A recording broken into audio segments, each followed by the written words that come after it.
Welcome to National Arts. I'm Mike Baker.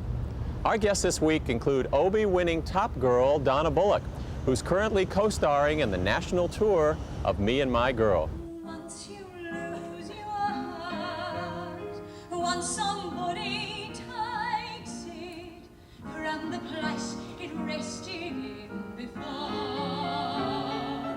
We'll also meet P. Buckley Moss here at the Moss Portfolio, a woman whose universal acceptance as an artist, work with the learning disabled and numerous charities has endeared her to America. Pat's achievements are even more amazing when you consider that she struggled with dyslexia as a child. As you say, I was a dyslexic child, and it was difficult growing up as a dyslexic child. I loved living, I loved everything around me, I loved my teachers, but I did not like learning, and the reason I didn't like learning is because I couldn't really read and I couldn't do what I wished I could do. They didn't really know what dyslexia was then, so they kind of pushed me on, and I went from class to class, always feeling that I was stupid.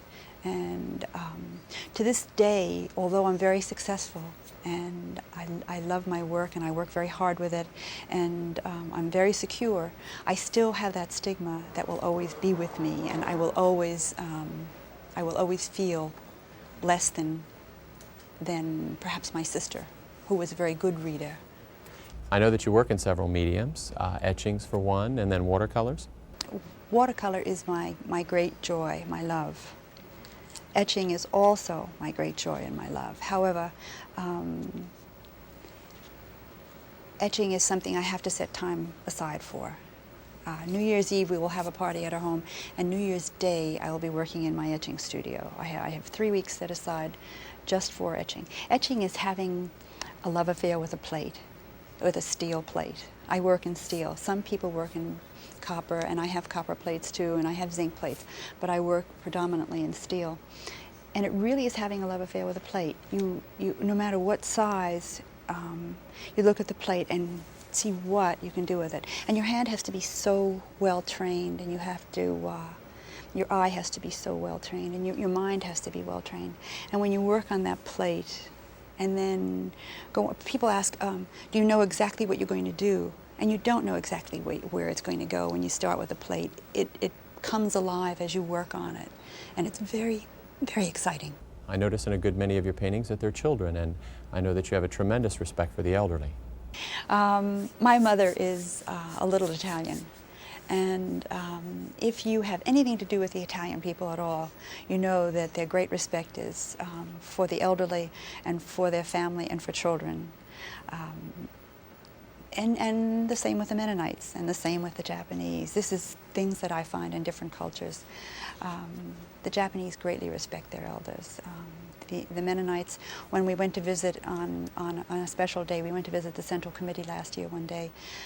We wanted to tour it, and they wanted us to come visit and thank us for what we had done.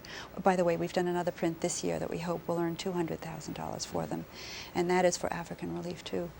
But we visited, and in the quilting room were a group of older women quilting, and they were very proud of the work they were doing, and the young women weren't allowed to work on that quilt, only the older women. They must have all been they were all over 65, 75, and they were talking among themselves. And the next table were a group of younger women and with children around, and they were talking among themselves and working on different quilts. And as they finished the quilts, they went up on the wall. And I went in and I said, you're not going to let me take pictures. This particular day they were Amish, and the Amish don't allow pictures. And they said, no, no, no. It was all in good fun, and they were very sweet about it. And I said, well, that's all right. I can draw you from memory. And I went out and I did draw them from memory. And that is what the print is this year for African Relief. But they very much respect one another, and they respect all the community. And it's not just their community that they respect, it's our community and whoever else needs help or work. And I think that you want that value to be impressed upon your children. I've always told my children that they're very special, but they're not any more special than anyone else. That's the way I feel. I feel that we're all special in some way, but we're not any more special than the next person. Each one has their specialty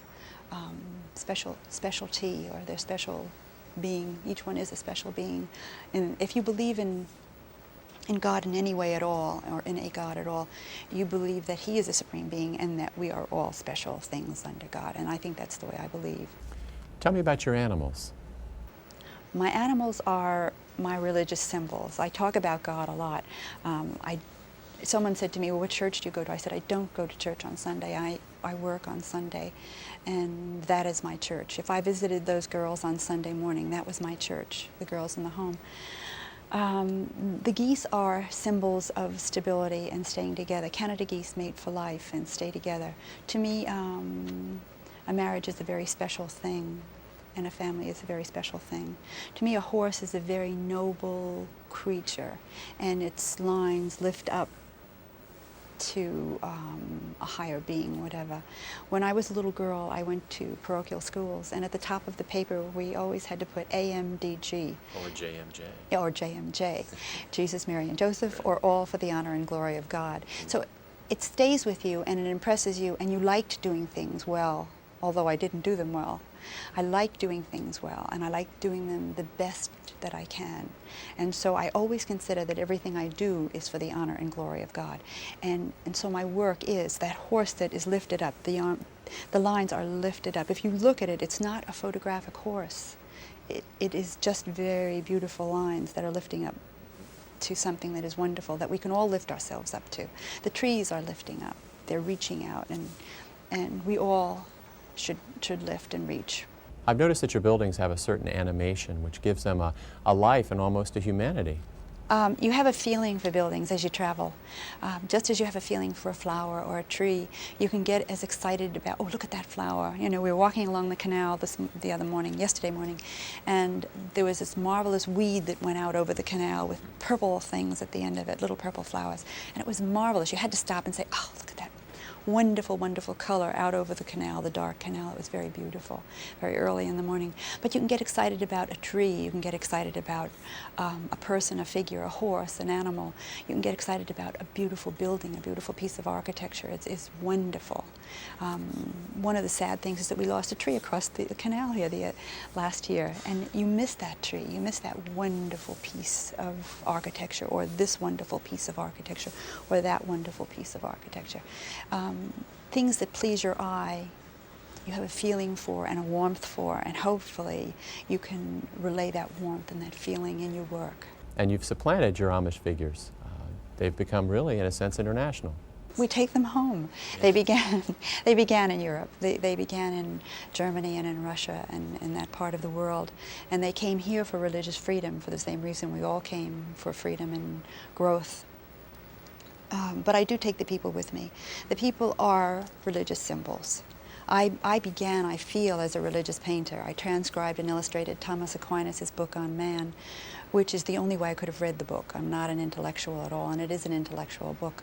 But in writing it over and over, it just becomes part of you. And when I met the Amish and the Mennonite people and got to know them a bit for the first time, I felt that these people more lived their religion than any other people I had come across, more than Christians, more than Jews, more than anyone I had come across. These people live their religion every day and in all things that they do, and they make the greatest effort to do that. I find that more we tend to fall away and be hypocrites, and I find that they don't. And that's not to say that I'm not a hypocrite too. I mean, I'm weak. I'm on a diet and I break it all the time, you know. But you try for the best example, and I think they are one of the best examples. And so I do bring them everywhere in my painting. I've had them everywhere. You're right. Pat has donated heavily to African Relief and countless children's causes. Most recently, she spent some time in Iowa helping the less fortunate. Iowa is very special to us. It's a very special part of the world. The people are very special.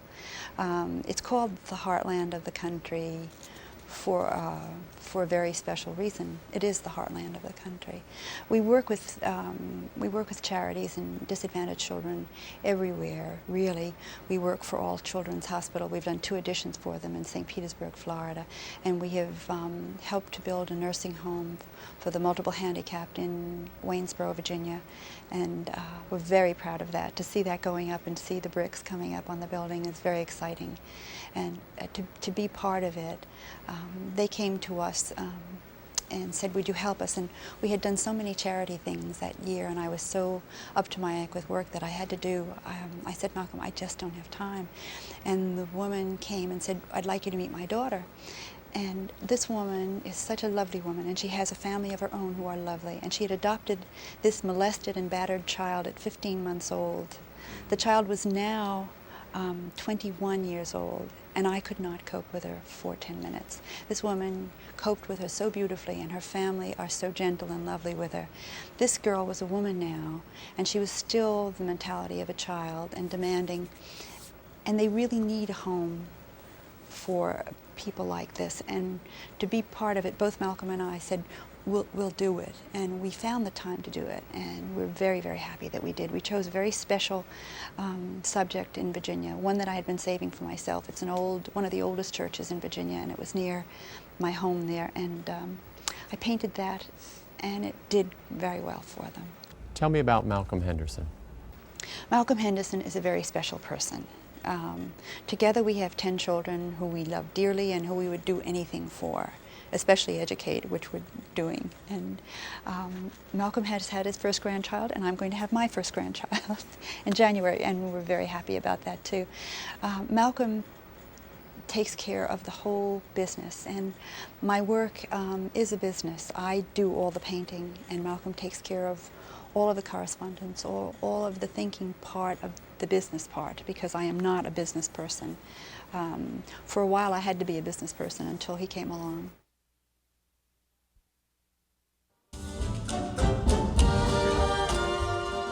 Touring for a year now, and Me and My Girl has given Donna Bullock keen insight into the character of Sally.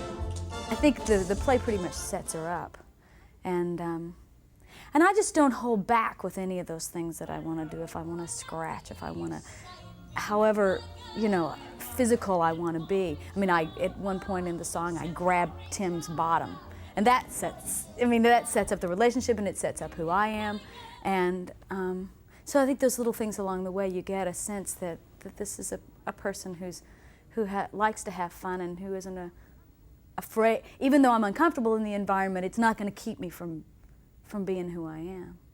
At the Hereford Arms pub, you do the song Once You Lose Your Heart. What is Sally actually saying? Well, I think in the beginning, I think it's probably, I want to go into what you're doing when you're acting a song so much, but it seems to me that it's kind of in three parts. The first part is explaining to Sir John what it is to love something, that it's something that happens to you. You have it takes something, takes your heart, and that's it. And it's really intended to reach him. And then it begins to be a reflection of, oh, that's what's happened to me, and here I am now, and what does this mean to me now? That I'm in an impossible situation. And I think the very end of it is a resolve. Somehow, not a pat resolve, but a resolve to do something, to continue to use the love that you have to do something for the person that you love, even if it means that you give him up, that I give him up. Once you lose your heart, once somebody takes it from the place it rested in before. Once you lose your heart, once somebody makes it, then it isn't your heart anymore. It's gone before you knew it could ever go that way, and now you must pursue it forever and a day. Once you lose your heart, once somebody takes it, one thing certain from the start, you'll find forever you've got to follow your heart. We also see you featured in something called the Lambeth Walk, which kind of gives us hope that the two societal rungs in the ladder will actually come together. I came off stage the other day and I thought, why do I still enjoy doing this number? How can I still have fun after it's 10 goes on and on for verse after verse after verse, and I remember learning it in the rehearsal hall and it was endless. And it somehow almost every night it catches fire. And maybe that part of that is going out of the audience, and if the audience is particularly responsive on a given night, then it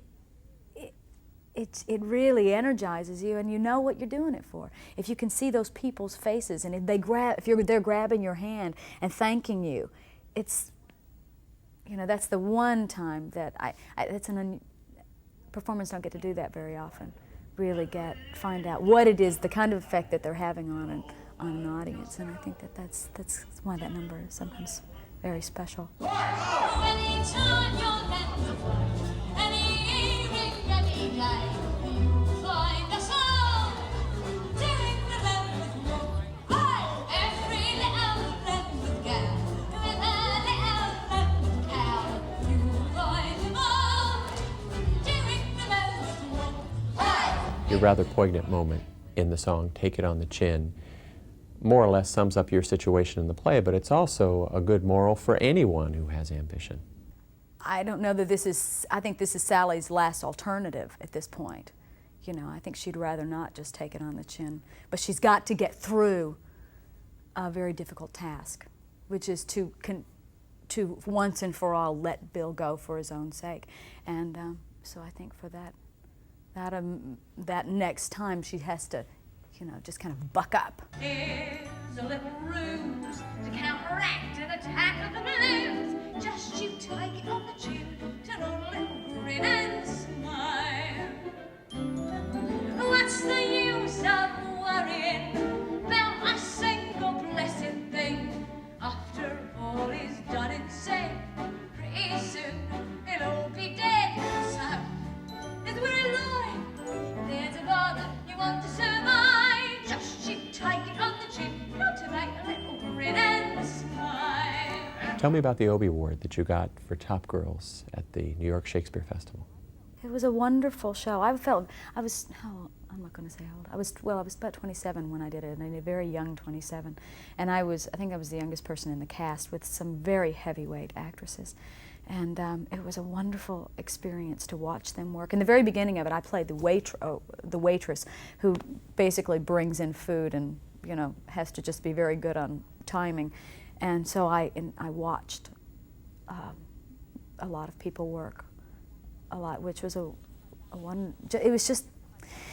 It seems like every time I back up from it and I would go out and watch from the wings, or there was a time we could go kind of out in the house and watch, I would realize that I was in something very special, a real kind of turning point in American theater. I mean, in theater, not it was British. Donna, tell me about the Woodshed. That was my first, my very first play ever. When I think I was 13 or 14 years old. And in Matlock High School, in Matlock, Texas. And I played a tortured actress. Or artist, rather, not an actress at that point. You thought you were I was pretty an good. actress. And I thought I was wonderful, and I had much pathos and kind of writhed all over the scenery, I'm sure. And everyone at the school thought I was very special and would win awards, certainly, at the contest that we were all going to. And I thought the other people in the cast were pretty mediocre, not very good. And they all had terrible Texas accents, which I was certain I didn't. And when we went to the contest, 2 of them won honorable mentions, and I got nothing. And when it came to critiquing, they just tore me apart. But you were tough. But I was tough. No problem. You took it on the chin and you smiled. And it's still happening. In the fantasy world of Me and My Girl, you and Bill actually are united at the end of the play. In your real life situation, you've just gotten married to Sherman Howard. Happy beginning. We met doing a show, doing Sweet Bird of Youth at the Amundsen Theater with Lauren Bacall. That was supposed to be, you know, taking off and coming into Broadway, but had an early death.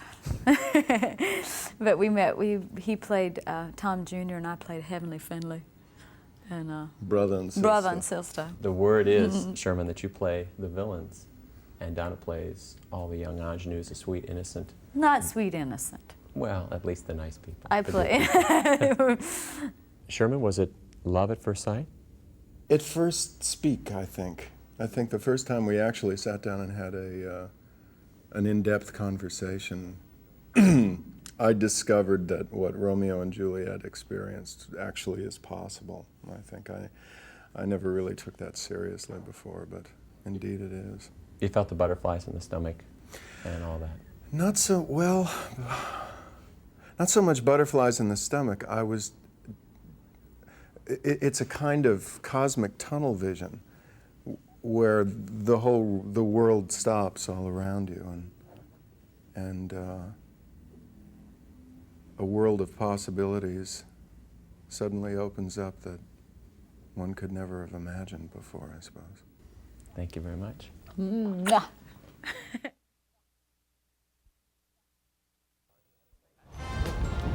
That's it for National Arts. Thank you for being with us. And until next time, remember, art was meant to be appreciated, so be a part of it.